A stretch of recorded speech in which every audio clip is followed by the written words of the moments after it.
La república que ocupaban los aliados, llamada la República Federal de Alemania, la RDF, tenía como capital la ciudad de Bonn. Y con el correr de los años posteriores, Berlín se convierte en la piedra de toque, la pieza más conflictiva de las relaciones entre el comunismo y el capitalismo. Una historia que veremos más adelante. Pero, como consecuencia de la guerra que provocó la ambición de Hitler, Alemania pagó muy cara esa aspiración y quedó dividida su territorio en dos zonas, ocupadas por ejércitos extranjeros. También Japón fue castigado, y para castigar a Japón solamente se reunieron Inglaterra, Estados Unidos y China. Los norteamericanos y los ingleses, aliados de siempre, invitaron a China. ¿Por qué invitaron a China? Porque China había sufrido la invasión japonesa. Entonces se reunieron en el Cairo, que es la capital de Egipto, para acordar sanciones contra contra Japón, sancionar a Japón, porque lo consideraban un estado agresivo. Había invadido China, había invadido Corea, imponiendo una ocupación férrea, sangrienta, de persecución. La ocupación japonesa fue una ocupación militarista muy despiadada. Entonces, allí se comprometieron a que cuando termine la guerra, Japón debe devolver todos los territorios que le quitó a China y que le quitó a Corea. Con el apoyo de Inglaterra y de Estados Unidos, Japón, vencido, tenía que cumplir, y en efecto así fue.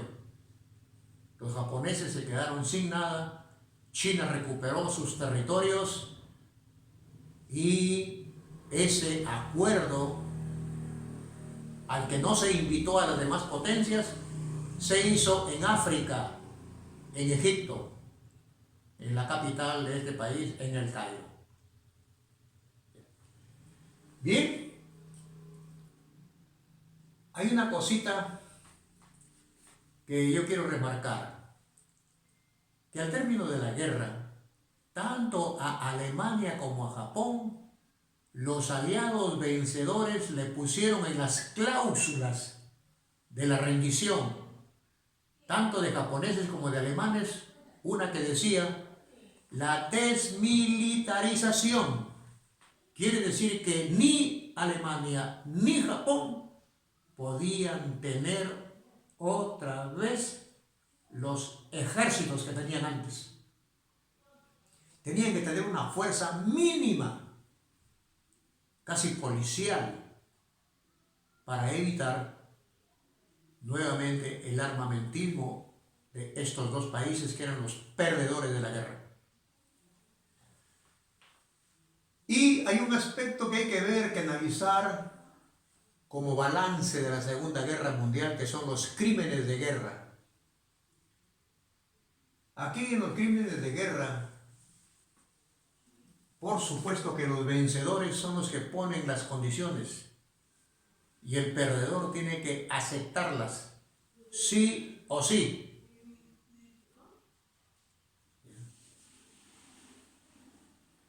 El perdedor simplemente firma, no le queda otra. Entonces, los vencedores de la guerra crearon un tribunal en la ciudad alemana de Nuremberg para llevar a juicio a toda la cúpula nazi, a los jefes militares, a los ideólogos, científicos alemanes que habían, según ellos, provocado esta guerra. Fueron llevados a juicio los principales líderes del nazismo, ya que el principal Adolfo Hitler allá había muerto. Y entonces, aquí tenemos algunos nombres muy importantes que estuvieron en Nuremberg, sentados en el banquillo de los acusados. Göring, Dönitz, Hess, Goebbels, Hilbert y Rosenberg. 11 de ellos fueron sentenciados a morir en la horca. Otros sufrieron cadena perpetua. 3 de estos 24 acusados, cadena perpetua. Y otros recibieron penas de 10 o 15 años de prisión. Y solamente 3 fueron absueltos de los 24 que fueron llevados a juicio en la ciudad de Nuremberg. Muchos, no pocos, muchos, incluso alemanes y europeos, han cuestionado la validez de estos juicios. ¿Por qué? Porque a los sentenciados se les acusó de genocidio, y la figura del genocidio no estaba en la legislación europea de aquellos años. A otros se les acusó de violar las leyes de la guerra. Las leyes de la guerra sí, era un estatuto casi protocolar que tenían que respetar todos los estados desde la Liga de las Naciones. Bueno, ese cargo sí podía ser aplicado. Y acusados de delitos de lesa humanidad, esa figura tampoco existía. O sea que prácticamente ahí se les aplicó la justicia de los vencedores y nada más. Porque curiosamente, si los alemanes eran culpables del genocidio, de la persecución, de las mutilaciones, de los experimentos, de las esterilizaciones, de los judíos, de todos los experimentos que se hicieron en los laboratorios, de las cámaras de gas para exterminarlos. Sin embargo, no se dio el mismo trato a los que lanzaron la bomba atómica en Japón, que causó también millones de muertos. O sea, por eso se dice que Nuremberg es la justicia militar de los vencedores y que violó muchos principios jurídicos de la época. Bueno, otros defienden esto diciendo que los delitos no pueden quedar impunes, ¿correcto? Son dos posiciones que ya los juristas, los historiadores, los especialistas podrán decir si esto fue jurídicamente correcto, si fue justicieramente correcto, si fue moralmente correcto, los juicios de Nuremberg.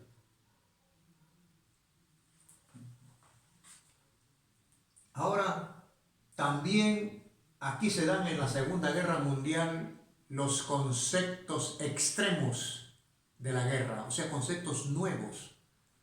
Antes, hasta el siglo XIX, cuando surgían conflictos armados entre dos naciones, entre dos pueblos, entre dos potencias, las guerras se libraban en los campos de batalla. ¿Dónde quedaban los campos de batalla? Alejados de las poblaciones. Ahí estaban solamente los guerreros que iban a combatir. Pero en la Segunda Guerra Mundial se rompen todas estas y aparece el concepto de la guerra total. el concepto de la guerra total toma a las ciudades como escenarios de guerra. O sea, las ciudades son convertidas en campos de batalla y, por supuesto, que en las ciudades viven civiles.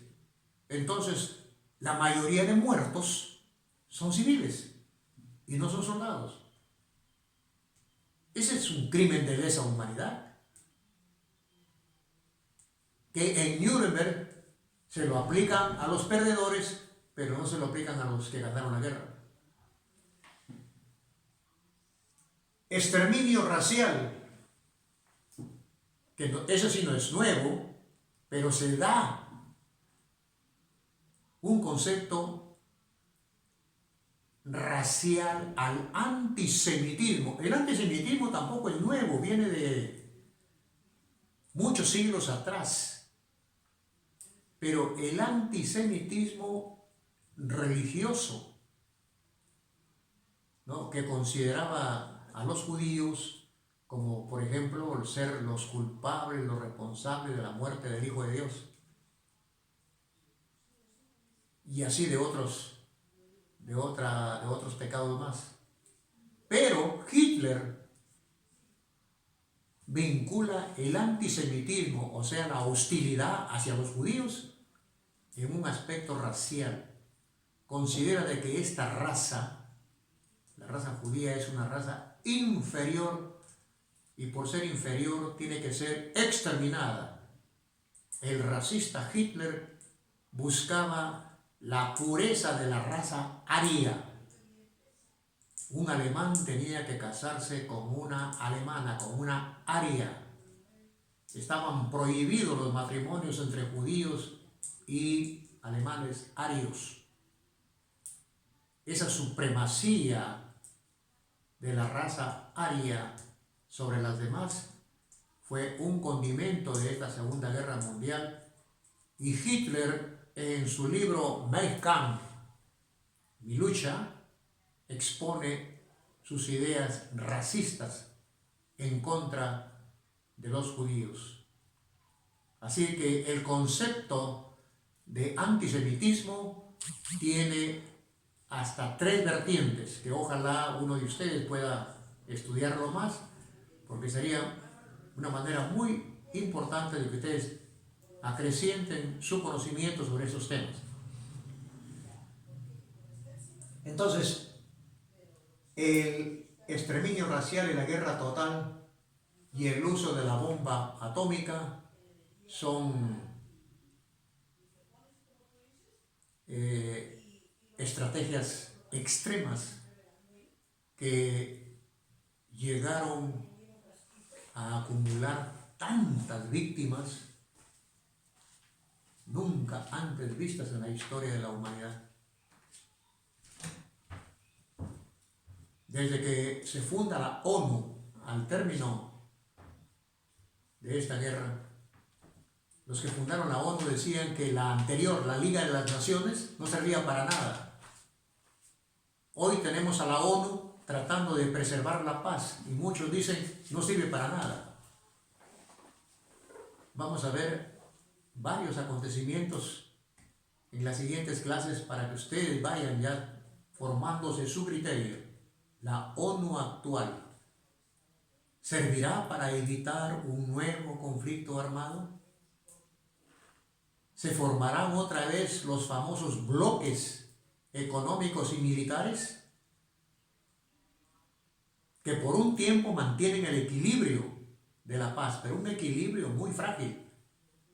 Y en cualquier momento alguien prende la mecha de la bomba y estallan los conflictos. Yo quiero sugerirle a los alumnos de 5º año que este tema de la evaluación de la Segunda Guerra Mundial sea investigada para que ustedes incrementen, fortalezcan sus conocimientos de acuerdo a los temas que más les interesan.